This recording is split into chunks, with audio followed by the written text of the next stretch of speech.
அனைவருக்கும் அன்பு வணக்கம் நண்பர்களை. இன்றைக்கு நாம பார்க்க போவது லோக்கல் பாலிடிக்ஸா, நேஷனல் பாலிடிக்ஸா, இல்ல ஜியோ பாலிடிக்ஸான்னு சொல்ல முடியாது. மூணும் சேர்ந்த ஒரு கலவை.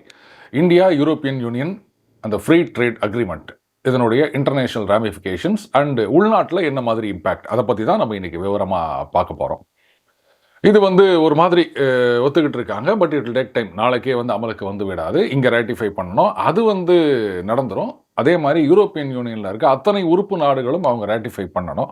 அதுவும் ஒரு ஃபார்மாலிட்டி தான். பட் குறைந்தபட்சம் ஒரு 6 மாதம் ஆகும் அப்படின்னு சொல்கிறாங்க. இதனால் இந்திய தொழில்கள் என்ன விதமான நன்மை அப்படின்னு பார்க்குறதுக்கு முன்னாடி வேறு சில இம்பேக்டை நம்ம பார்த்துடலாம் அப்படின்னு. ஸ்காட் பெசன்ட், அமெரிக்காவில் ட்ரெஷரி செக்ரட்டரி, நம்ம ஒரு ஃபினான்ஸ் மினிஸ்டர் மாதிரி, அவர் இப்போவே புலம்ப ஆரம்பிச்சிட்டாரு. நாங்கள் உங்களுக்காக நீங்கள் ரஷ்யா கிட்டேருந்துலாம் ஆயில் வாங்கினீங்கன்னா இன்னொரு 25% வரி அப்படின்னு போட்டோம்.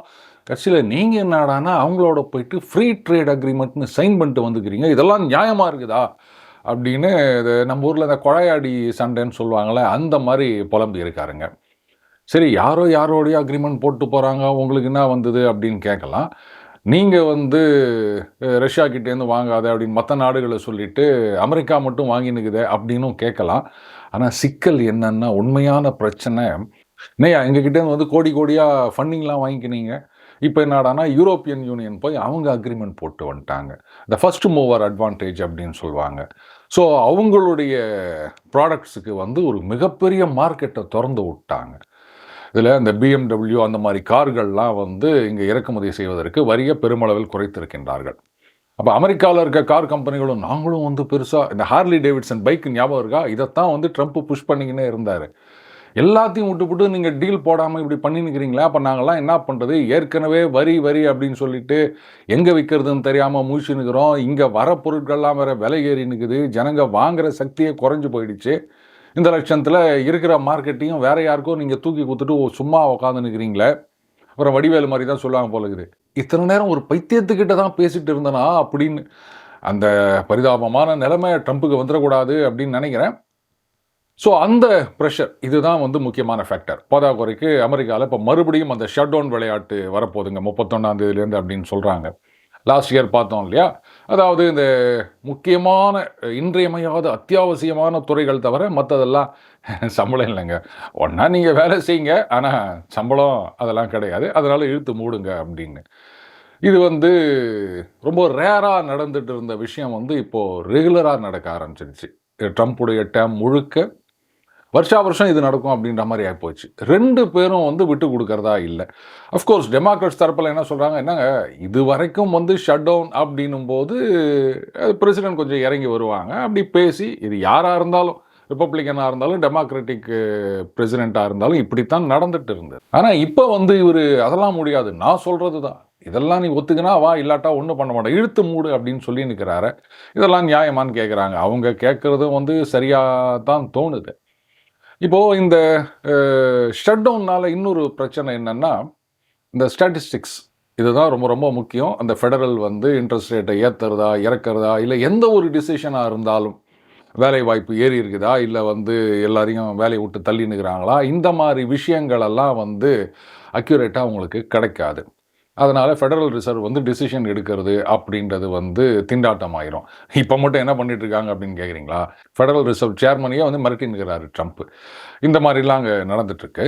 இந்த நேரத்தில் இவங்க ஃப்ரீ ட்ரேட் அக்ரிமெண்ட், அதில் உர்சுலா வேண்டர் லைன் அவங்க பார்த்தீங்கன்னா நம்ம ஒரு பனாரஸ் பட்டு அதில் ட்ரெஸ்ஸு போட்டிருந்தாங்களாம். அதுக்கப்புறம் பார்த்தீங்கன்னா மோடி ஒரு அந்த துண்டு போட்டிருக்காரு. அதே மாதிரியே இவங்களும் ஒரு துண்டு போட்டு வராங்க. இந்தியாவை பற்றி ஆஹா ஓஹோன்னு சொல்கிறாங்க.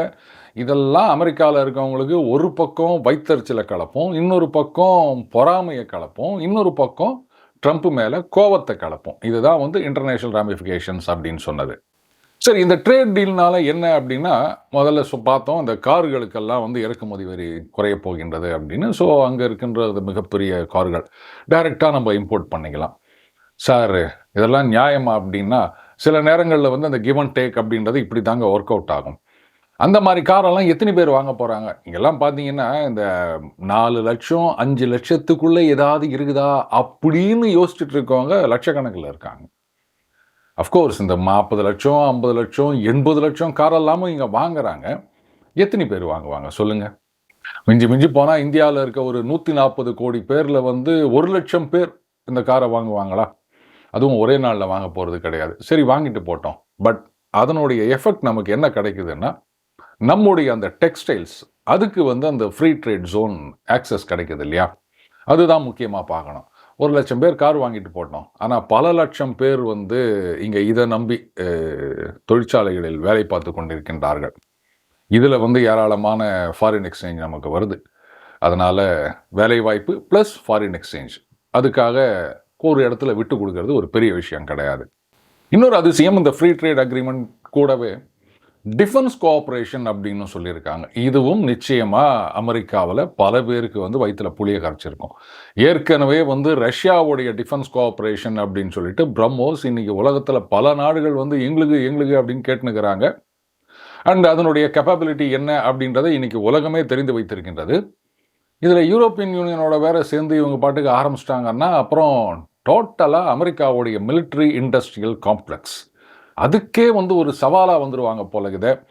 இம்மிடியட்டாக ஒரு பெரிய த்ரெட் கிடையாது, பட்டு அந்த லோயர் அண்ட் மிடில் ரேஞ்சஸில் அதில் வந்து இவங்க உள்ளே பூந்துட்டாங்கன்னா நாம் என்ன பண்ணுறது? அடுத்தது, யூரோப்பியன் யூனியனில் வந்து இந்த ஃபார்மா கம்பெனிஸ் அமெரிக்கா மாதிரியா அங்கேயும் வந்து அவங்க ரொம்ப ஸ்ட்ராங். அவங்க பாட்டுக்கு வந்து இந்தியாவில் இன்வெஸ்ட் பண்ணுறோம், ஆர்என்டி பண்ணுறோம், ஏன்னா இங்கே சீப் இல்லையா ஆர்என்டி அப்படின்னும் போது. அதனால் அங்கே கொண்டு போயிட்டாங்கன்னா நம்மளுடைய மோனோபோலி அந்த ஃபார்மா செக்டார்லேயும் நாசமாக போயிடுமே அப்படின்ற ஒரு கவலையும் அமெரிக்காவுக்கு இருக்கின்றது. இந்த மாதிரி பல இடங்களில் வந்து அமெரிக்கா அடி வாங்கி கொண்டிருக்கின்றது இந்த ஃப்ரீ ட்ரேட் அக்ரிமெண்ட்னால. பட் யாரை குத்தம் சொல்ல முடியும்? இப்போ யூரோப்பியன் யூனியனை பார்த்து ஸ்காட் பேசன் கேட்குறாரு, என்ன நீங்கள் பாட்டு கைத்து போட்டிங்களா, உங்களுக்காக நாங்கள் எவ்வளோ தியாகம் பண்ணின்னுக்கிறோம் தெரியுமா அப்படின்னா, உங்களை யார் டீல் போட வேணான்னு சொன்னது? இப்போ சமீபத்தில் அந்த லீக்டு ஆடியோ அது இதுன்னு நிறைய ரிலீஸ் ஆகிருக்கு. டீல் வந்து கிட்டத்தட்ட ரெடி ஆகிடுச்சுங்க. ஆனால் ட்ரம்ப் தான் வந்து நிறுத்தி வச்சிருக்காரு. ஒன்று வந்து அந்த அக்ரிகல்ச்சர் ப்ராடக்ட்ஸ், ஏன்னா எங்கள் ஊர்லேயே விவசாயம் நல்ல நிலைமையில் தான் இருக்குது. உங்கள் ஊர்லேருந்து நாங்கள் வந்து விவசாய பொருட்களை இறக்குமதி பண்ண வேண்டிய அவசியம் கிடையாது. அடுத்தது, நீங்கள் வந்து அந்த ஜெனட்டிக்கலி மாடிஃபைடு அப்படின்லாம் வந்து நிறைய அடித்து விட்டுனுக்கிறீங்க. அதெல்லாம் வந்து அந்த சர்டிஃபிகேஷன் யார் வெரிஃபை பண்ணுறது? இங்கே வந்து ஜெனட்டிக்கலி மாடிஃபைடு அப்படின்னாலே எங்கள் விவசாயிகளும் சரி மக்களும் சரி ஏற்றுக்க மாட்டேங்கிறாங்க. அதனால் அந்த அக்ரிகல்ச்சர் அப்படின்றது நோ அப்படின்னு சொல்லிட்டோம். அது மட்டும் இல்லை, சமீபத்தில் வந்து இந்த ஏதோ ஒரு பட்டாணி போல் இருக்குது, அதுக்கான டேக்ஸ் வேறு நம்ம அப்படியே நைஸாக ஏற்றி போட்டோம். அது அவங்களுக்கு லேட்டாக தான் உரைஞ்சிருக்குது. அமெரிக்காவிலேருந்து நிறைய இங்கே இம்போர்ட் ஆகுமா, இப்போ அந்த டேக்ஸை போட்ட உடனே 10% 15% போட்ட உடனே அதெல்லாம் அன்காம்படிட்டிவாக போயிடுச்சு. அதனால் அவங்களால விற்க முடியல. இப்போது புலம்பினுக்கிறானுங்க, நீ மட்டும் 50% போடுவேன், நாங்கள் 10% 5% போட்டால் குயமொய்யான்னு கத்துவியா? எங்கே அடித்தா வலிக்குமோ தெரிஞ்சு இடம் பார்த்து நாம் அடிச்சிட்ருக்கோம், சைலண்ட்டாக செஞ்சிட்ருக்கோம். அதுதான் ரொம்ப ரொம்ப முக்கியம். சரி, இந்த ஃப்ரீ ட்ரேட் அக்ரிமெண்ட் இது கையெழுத்தாகி ரேட்டிஃபை ஆகி 6 மாதத்துக்குள்ளே அமலுக்கு வருகின்றது அப்படின்னாலும் யூரோப்பியன் யூனியன் வந்து கொஞ்சம் நச்சு பிடிச்ச மார்க்கெட்டுங்க. இந்த சேஃப்டி ரெகுலேஷன், இந்த என்விரான்மெண்ட் ப்ரொடெக்ஷன் அப்படி இப்படின்னு ஏகப்பட்ட ரூல்ஸ் வச்சுருக்கான் நானுங்க. அவனுங்க அமெரிக்கா மாதிரியோ இல்லை மற்ற நாடுகள் மாதிரியோ ஜஸ்ட் லைக் தட் நம்ம வந்து எக்ஸ்போர்ட் பண்ண முடியாது. இதெல்லாம் சரியாக இருக்குதா, அதெல்லாம் சரியாக இருக்குதா, இதில் இது இருக்குதா அது இருக்குதா, அதுலேயும் வந்து இந்த பேக்கடு ஃபுட்ஸு இல்லை வந்து அக்ரிகல்ச்சர் ப்ராடக்ட்ஸு இதெல்லாம் எக்ஸ்போர்ட் பண்ணணும்னா எப்பா மொழி பிதுங்கிடும் அவனுடைய ரெகுலேஷன்ஸ்லாம் ஃபாலோ பண்ணுறதுக்குள்ளே.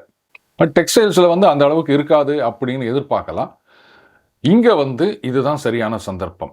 அது அமலுக்கு வர்றதுக்கு முன்னாடியே மாநில அரசாங்கங்களும் சரி மத்திய அரசாங்கமும் சரி எப்படி அக்ரஸிவாக நம்ம மார்க்கெட் பண்ணுறது அப்படின்றத வந்து ஒரு ஃபெசிலிட்டேட்டராக இப்போலேருந்தே முன்னெடுக்க வேண்டும். சரி, இந்த யூரோப்பியன் மார்க்கெட் அப்படின்னா பிராண்டுக்கு தான் வந்து அவங்க முன்னுரிமை கொடுப்பாங்க. அதுக்கப்புறம் அதெல்லாம் ஹை எண்டு கிளாத்து தாங்க. நம்ம ஊர் மாதிரி இந்த 100 ரூபா 150 ரூபா பனியன்லாம் அங்கே யார் போடுவாங்க அப்படின்லாம் நினைக்காதீங்க. எல்லா கேட்டகரிக்கும் அங்கே கஸ்டமர் இருக்காங்க. அதை முதல்ல நம்ம புரிஞ்சுக்கணும். யூரோப் அப்படின்னாலே வந்து அப்படியே பணக்காரர்கள் இருக்கும் நாடு அப்படின்றதெல்லாம் கிடையாது. பணக்கார நாடு, ஆனால் அங்கே வந்து ஏழைகள், கஷ்டப்படுறவங்க, கடன் வாங்கி காலத்தை ஓட்டுறவங்க அப்படின்னு நிறையவே இருக்காங்க. அமெரிக்கா அளவுக்கு இல்லாட்டாலும் யூரோப்பில் நிறையவே இருக்காங்க. அடுத்தது, வெஸ்டர்ன் யூரோப் வேறு, ஈஸ்டர்ன் யூரோப் வேறு. உதாரணமாக ஹங்கேரி, ஸ்லோவாக்கியா, இந்த மாதிரியான நாடுகள். இங்கெல்லாம் வந்து பெரிய அளவில் லைஃப் ஸ்டைல் அப்படின்றது கிடையாது.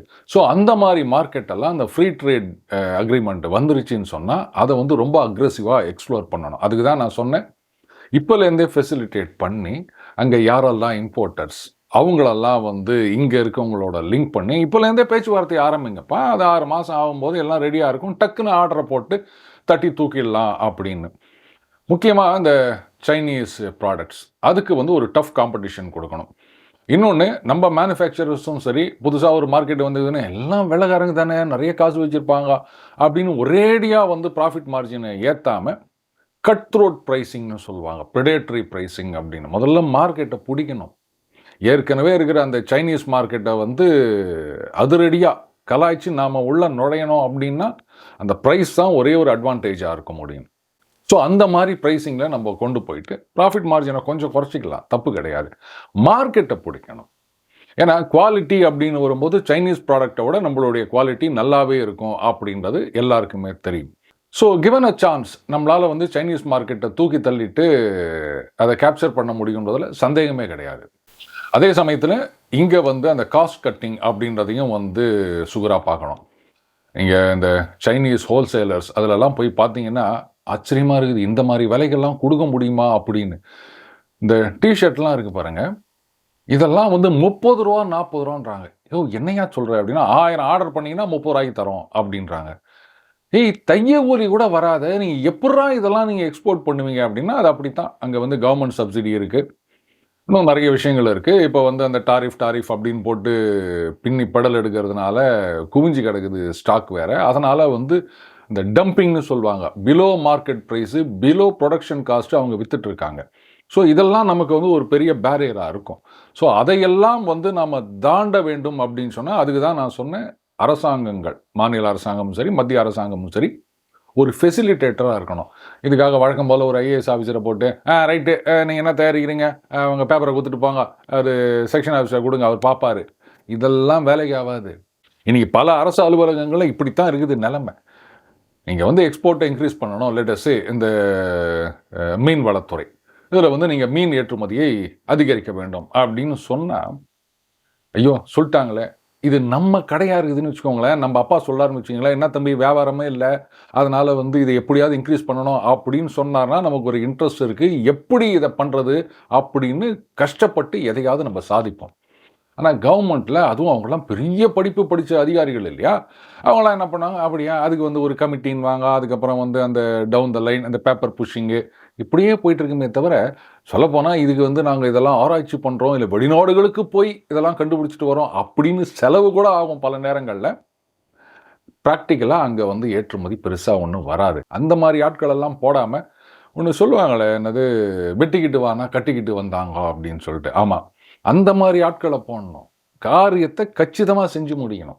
இது டெக்ஸ்டைல்ஸ் மட்டும் இல்லைங்க, யூரோப்பியன் யூனியன் அப்படின்றது ஒரு மிகப்பெரிய ஒன்றிணைந்த மார்க்கெட். எங்கெங்கெல்லாம் ஆப்பர்ச்சுனிட்டி இருக்கோ அங்கங்கெல்லாம் வந்து நான் அப்படியே உள்ள நுழைய ட்ரை பண்ணணும். அது மட்டும் இல்லை, இன்றைக்கி வந்து யூரோப்பியன் யூனியனில் வந்து அந்த டேலண்ட் க்ரன்ச் அப்படின்றது நிறையவே இருக்குது. முதல்ல பாப்புலேஷன் டெமோகிராஃபி, அங்கே வந்து அந்த குழந்தை பிறப்பு விகிதமே ரொம்ப குறைஞ்சி போயிடுச்சு. அதனால் டேலண்டட் மேன் பவர் அப்படின்றது ரொம்ப கம்மியாக இருக்குது. ஆனால் பைத்தியகார பயிலுவோ இமிக்ரெண்ட்ஸ் அப்படின்னு சொல்லிட்டு யாரையோ கொண்டு வந்து இறக்கி விட்டுனுக்குறாங்க.